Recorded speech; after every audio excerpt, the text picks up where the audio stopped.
Manu Capasso já pode estrear pelo Vasco contra o Trem? Vamos dizer o que falta e qual a camisa o jogador deve vestir no Gigante da Colina. Vamos falar também sobre o Vasco ficará de fora do Brasileirão Sub-20. Você vai entender por quê nesse ano de 2023. O que está acontecendo com o Luca Orellano? Por que o jogador está tendo tantas dores, ficando de fora? Vamos falar sobre isso. Também sobre a situação de Cuejá. Olha, o Al Hilal já definiu o preço, mas não quer liberar o jogador agora.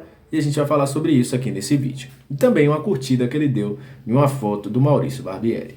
Isso e muito mais, a partir de agora, no nosso Comenta Léo Vascaíno. Sobe a vinheta!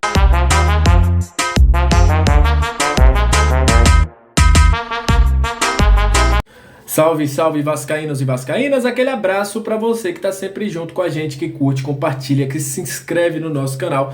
Muito obrigado pela sua audiência, você que está chegando pela primeira vez, seja muito bem-vindo. Eu sou o Léo, aquele lugar de análise, informação, opinião, tudo que envolve o Vasco está aqui. É um prazer imenso ter você junto com a gente, seja muito bem-vindo ao nosso Comenta Léo. Olha, vamos começar falando de Brasileirão Sub-20. Ano passado já havia um zum, né? Porque o Vasco ficou em 22º no ranking de clubes da CBF. E só joga o Brasileiro Sub-20 quem fica até o 20º, né?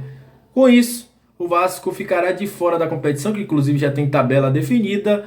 E nesse ano o Vasco não poderá disputar por causa disso. Só se alguém desistisse, né? Era a expectativa, ou tivesse alguma mudança, o Vasco estaria jogando essa competição. Mas como não teve desistências nenhuma mudança, o Vasco ficará de fora do Brasileirão Sub-20. Somente Flamengo, Fluminense e Botafogo devem representar o Rio de Janeiro nesta competição. Infelizmente, né, os 2 anos na Série B custaram bastante caro ao Gigante da Colina. Olha, vamos falar sobre Manu Capasso. Vamos falar dos dois argentinos no futebol brasileiro, né? Manu Capasso e Luca Orellano. Mas vamos começar falando de Manu Capasso. O jogador já sabe que camisa vai vestir no Gigante. Camisa 22, Manu Capasso deve vestir. A camisa do Iago Pikachu, o cara que mais fez sucesso com essa camisa no Vasco.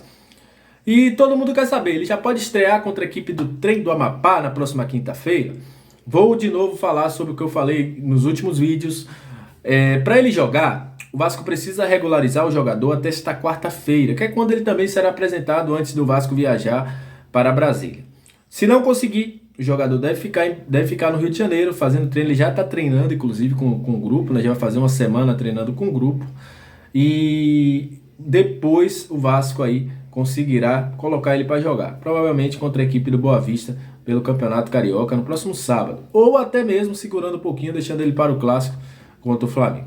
Mas nesse momento a situação de Capasso é essa. O Vasco precisa regularizar o jogador até esta quarta-feira, porque essa segunda é ponto facultativo, feriado, terça-feira também é feriado, e só tem aí o próximo dia útil, o próximo dia que vai ter expediente na CBF, é na próxima quarta-feira, a partir do meio-dia. O Vasco precisa entrar com os documentos até quarta-feira para poder tê-lo em campo contra a equipe do Trem. Olha, sobre Luca Orellano, sobre Figueiredo, a gente já falou que o Figueiredo vai fazer alguns testes para saber se pode jogar, já aí está liberado. Mas sobre Luca Orellano, o que é que está rolando com o jogador? O técnico Barbieri, inclusive, falou nas suas redes sociais, na sua entrevista coletiva, que o jogador é um pouco introspectivo, que estava sentindo dores e acabou não repassando para os médicos, isso acabou atrapalhando, que é um jogador que ele está tentando trabalhar melhor, para que ele fale também, para que ele converse. Isso foi uma das situações que fez com que o Orellano ficasse de fora, né? Tava sentindo dor, não quis falar e acabou aí sendo retirado por causa dessas dores que afetaram um pouquinho mais. Mas o Barbieri falou, precisa de adaptar e precisa conversar mais. Precisa abrir o jogo quando estiver sentindo as coisas e tudo mais.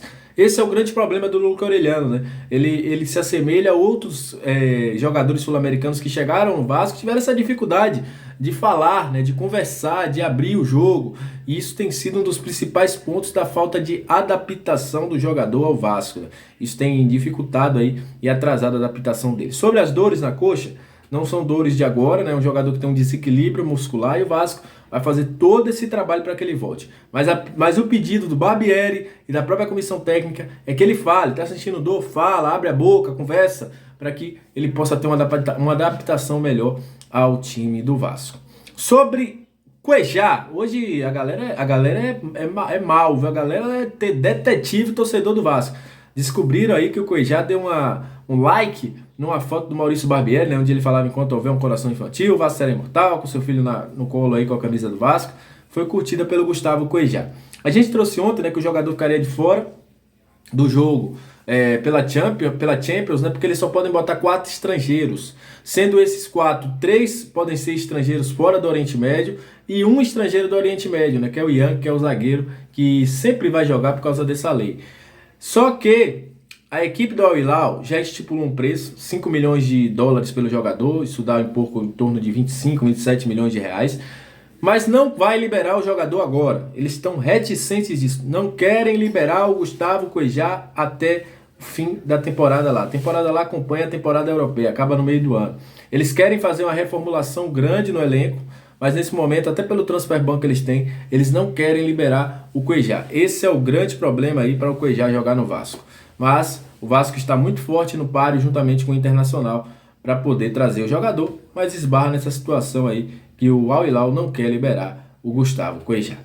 Sobre a situação aí envolvendo o jogo Vasco e Trem, muita gente me perguntando sobre transmissão do jogo. Ainda não tive confirmação se o jogo terá transmissão do Sport TV ou se será no Amazon Prime, como foi no ano passado. Vocês lembram a primeira fase todinha, a Globo sublicenciou para a Amazon, e aí a Amazon mostrou até aqueles jogos do Vasco, né, os jogos do Vasco contra a equipe da Ferroviária, o jogo do Vasco contra o Juazeirense, foram todos na Amazon Prime, mas até o momento eu não tenho essa confirmação se o jogo será no Sport TV, como foi primeiramente noticiado, ou se o jogo fica somente com a Amazon, e aí transmissão na próxima quinta-feira. Assim que eu tiver essa confirmação, eu vou trazer aqui para vocês no Comenta Léo, para vocês ficarem por dentro, né? Porque vocês querem assistir, muita gente não é de Brasília, muita gente aí tá fora do estado de Brasília, pessoal também do Rio de Janeiro que quer assistir esse jogo. Então, assim que eu tiver esta confirmação, eu trago aqui para vocês aonde assistir Vasco e Trem, Trem e Vasco. Beleza? Tamo junto, muito obrigado pela sua audiência, muito obrigado por você que está sempre junto com a gente aqui. Aquele abraço, saudações vascaínas, curtam muito o carnaval, mas curtam com moderação, hein? Nada de estar fazendo besteira no meio da rua, hein? Quinta-feira tem Vascão, amanhã a gente volta. Se tiver mais alguma informação importante, a gente traz aqui para vocês no Comenta Léo, um vídeo de informações mais rápidas, para você ficar por dentro das coisas, beleza? Aquele abraço, muito obrigado pela audiência, muito obrigado por estar todo dia aqui, muito obrigado também por você nos ajudar a manter o Comenta Léo no ar, porque é super importante a participação de vocês. Aquele abraço, saudações vascaínas, até a próxima e valeu!